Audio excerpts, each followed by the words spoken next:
دے۔ میرے بھائیوں، نبی کی اس دعا کی برکت سے 313 مسلمان جیت جاتے ہیں۔ یہ 313 مسلمانوں کی نظر میں اسلام بڑی قیمتی چیز، اسلام بڑی نعمت ان کی نظر میں یہ اسلام کی حفاظت کے لیے چلے گئے۔ اور 5 منٹ دوسرے جنگ کو میں آپ کے سامنے پیش کر رہا ہوں، اس کے بعد میں کچھ اور بولوں گا۔ جب جیت گئے 313 اور جیتے ہی نہیں بلکہ کافروں کی طرف جو بڑے بڑے نیتا ٹائپ کے لوگ تھے، سردار نیتا ٹائپ کے جو لوگ تھے، 70 آدمی کو قتل بھی کیے۔ سبحان اللہ، اللہ اکبر، 70 آدمی کو قتل کیے اور 313 مسلمان جیت گئے۔ جب جیت گئے تو کافروں کے دلوں میں بدلے کی ایک آگ بھڑک اٹھی کہ اچھا پھر ہم کبھی بدلا لیں گے، پھر موقع آئے گا، پھر لڑائی ہوگی، اس وقت ہم بدلا لیں گے۔ اب دوسری لڑائی ہوئی غزوہ احد پہاڑ کے پاس۔ جو لوگ حج کرنے گئے ہیں، جو لوگ عمرہ کرنے گئے ہیں، احد پہاڑ کے پاس یہ لڑائی ہوئی ہے، اسی لیے اس غزوے کا نام ہے غزوہ احد۔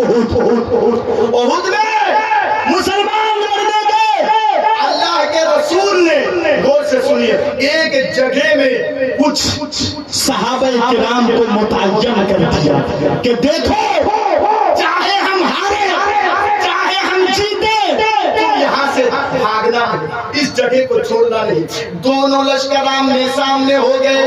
اب میں تیز اسپیڈ میں بولوں گا، سنیے۔ مسلمان جیتنے لگے، غزوہ احد میں بھی مسلمان جیتنے لگے، کافر میدان چھوڑ کر کے بھاگنے لگے۔ اے نوجوانوں، اے کشن گنج والوں، سنو، کافر میدان چھوڑ کر بھاگنے لگے۔ اتنے میں میرے بھائیوں، مال غنیمت کو اپنانے کے لیے جو مال کافر چھوڑ کر کے بھاگ رہے ہیں، اس مال کو اپنانے کے لیے مسلمان مصروف ہو گئے، مال غنیمت جمع کرنے لگے۔ اتنے میں وہ جو کچھ آدمیوں کو اللہ کے رسول اس جگہ پر رکھے تھے، وہ بھی وہاں سے نکل گئے۔ نبی کی بات کو ان لوگوں نے ٹھکرا دیا، اس جگہ کو خالی کر دیا اور وہاں سے نکل گئی۔ کافروں نے دیکھا کہ مسلمانوں نے اس جگہ کو چھوڑ دیا ہے، وہیں سے پلٹا کافر حملہ کرنے لگے اور حملہ کر کے جنگ کا کایا پلٹ جاتا ہے۔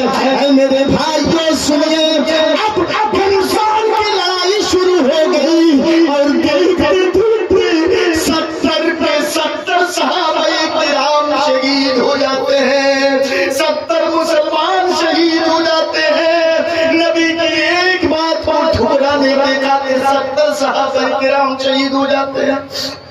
اب سنیے مزے کی بات ہے، یہ اسلام کی حفاظت کے لیے گئے تھے 70 صحابہ کرام، لاشیں گری جا رہی ہیں، ڈیڈ بوڈیاں گری جا رہی ہیں، ایک ڈیڈ بوڈی یہاں ہے، ایک ڈیڈ بوڈی یہاں ہے۔ نبی اکرم نے حکم دیا، ساری ڈیڈ بوڈیوں کو جمع کرو، ایک جگہ جتنی لاشیں ہیں سب کو جمع کرو۔ نبی اکرم دیکھ رہے ہیں، یہ میرا فلاں صحابی ہے، یہ میرا فلاں صحابی ہے۔ ایک لاش کے پاس، ایک ڈیڈ بوڈی کے پاس نبی اکرم کھڑے ہو جاتے ہیں اور صحابہ کرام سے پوچھتے ہیں، اے میرے صحابہ، بتاؤ یہ کس کی ڈیڈ بوڈی ہے، یہ کس کی لاش ہے؟ میں پہچان نہیں پا رہا ہوں۔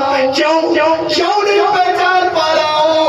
ان کی گردن کاٹ دی گئی ہے، کسی نے ان کی ناک کو کاٹ لیا ہے، کسی نے ان کے کان کو کاٹ لیا ہے، کسی نے ان کے پیٹ کو پھاڑ کر کے کلیجہ کو باہر نکال دیا ہے اور چبا کر کے کھانے کی کوشش کیا ہے، لیکن بدمزہ معلوم ہوا کہ تو اس کو تھوک دیا ہے۔ بتاؤ یہ کس کی لاش ہے، کس کی ڈیڈ بوڈی ہے؟ صحابہ کرام نے جواب دیا، اے اللہ کے رسول، یہ آپ کے چچا حضرت حمزہ کی لاش ہے، یہ آپ کے چچا حضرت حمزہ کی ڈیڈ بوڈی ہے۔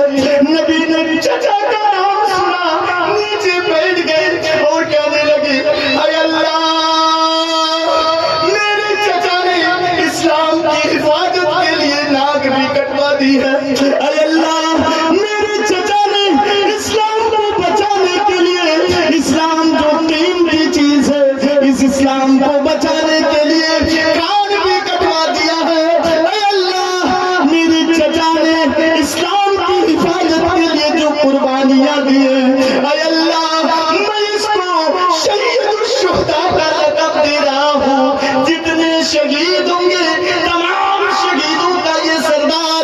اے نوجوانوں، اے موبائلوں میں ٹائم برباد کرنے والوں، دیکھو نبی کے صحابہ نے اسلام کو بچانے کے لیے کیسے قربانیاں دی ہیں۔ لاشیں جمع ہو گئی، لاش گنا جا رہا ہے 69 ڈیڈ بوڈیاں، ایک ڈیڈ بوڈی مل نہیں رہی ہے، غائب ہے۔ حنظلہ کی بیوی، ایک رات کی بیوی کو معلوم ہو گیا ہے میرا شوہر شہید ہو گیا ہے، اور سنو جنگ کے میدان میں جو شہید ہو جاتا ہے اس کو غسل نہیں دیا جاتا ہے۔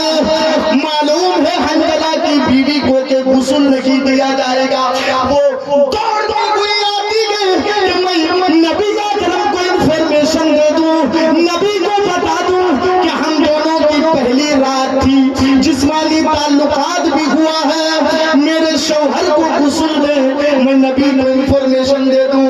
لیکن جیسے کہ وہ نبی کے پاس آتی ہے، بعض روایتوں میں ہے کہ وہ خود آئی اور بعض روایتوں میں ہے کہ کسی کے ہاتھ کہلوا بھیجی۔ اب سنیے نبی اکرم نے نگاہیں آسمان کی طرف اٹھائی اور اس کے بعد مسکرانے لگے اور کہنے لگے اے حنظلہ کی بیوی تیرے شوہر کو غسل دینے کی ضرورت نہیں ہے، ان کو نہلانے کی ضرورت نہیں ہے، اس لیے کہ آسمان سے فرشتے آ کر کے اس کو غسل دیے ہیں، کیونکہ اسلام کو بچانے کے لیے، ایمان کو بچانے کے لیے، اسلام کی حفاظت کے لیے یہ آئے تھے۔ یہ غسیل الملائکہ ہے، فرشتوں کا دھویا ہوا، فرشتوں کا غسل دیا ہوا۔ جاؤ تیرے شوہر کو غسل دینے کی ضرورت نہیں ہے، فرشتوں نے ان کو غسل دیا ہے۔ اب دیکھیں میرے بھائیوں 70 لاشیں ہیں، 70 ڈیڈ بوڈیاں ہیں۔ نبی اکرم نے کہا کہ قبریں کھودی جائیں، کشن گنج کی طرح بالو والی مٹی نہیں، یہ قبر کھود کے تیار کر دیں۔ عرب کی پتھریلی زمین ہوا کرتی ہے، ایک قبر کھودنے میں پسینہ نکل جائے گا۔ اور سنو نبی کے زمانے میں کوئی مشین نہیں، جیسی بھی مشین نہیں کہ مشین کے ذریعے سے 70 قبریں کھودی جائیں۔ کچھ قبریں کھودی گئی، اس کے بعد اللہ کے رسول نے ایک قبر میں 2-3 ڈیڈ بوڈیاں رکھی، ایک قبر میں 2-3 لاشیں رکھی۔ اللہ کے رسول نے قبر کھود کے جب تیار ہو گئی، نبی اکرم پوچھتے تھے ان صحابیوں میں سے کن کو زیادہ قرآن یاد ہے؟ جواب دیتے تھے صحابہ کرام ان کو زیادہ قرآن یاد تھا، کہا ان کو پہلے قبر میں رکھو۔ اس کے بعد کس کو زیادہ قرآن یاد تھا؟ صحابہ کہتے ان کو، کہا اس کے بعد ان کو رکھو۔ اس کے بعد کن کو زیادہ قرآن یاد تھا؟ کہا ان کو، کہا اس کے بعد رکھو۔ اے نوجوانوں، اے موبائلوں میں ٹائم برباد کرنے والوں، ایک قبر میں 2-3 ڈیڈ بوڈیاں، 2-3 لاشیں رکھی۔ 1 گھنٹے کی میری تقریر کا خلاصہ یہ ہے کہ ان صحاباؤں نے، ان صحابیات نے اسلام کو بچانے کے لیے، اسلام کی حفاظت کے لیے، اسلام جو قیمتی چیز ہے، اسلام جو قیمتی نعمت ہے، اس نعمت کی رکشا کے لیے، اس نعمت کو بچانے کے لیے اپنی جان کی بھی قربانی دے دیے ہیں۔ کشن گنج کے نوجوانوں، خون میں اگر گرمی ہے، جوانی اگر آپ کے اندر باقی ہے، سنو آج بھی اسلام کے دشمن ہیں۔ ابھی یوکرین میں لڑائی چل رہی ہے، ابھی فلسطین میں بھی لڑائی چل رہی ہے۔ سنیے میرے بھائیوں، مسلمانوں کو مٹانے کے لیے، اسلام کو مٹانے کے لیے، مسلمانوں کو نست و نابود کرنے کے لیے آج کافر قومیں ایک طرف سے آگے بڑھ رہی ہیں، قرآن کے اوپر انگلی اٹھا رہی ہیں۔ اگر قرآن کے اوپر کوئی انگلی اٹھائے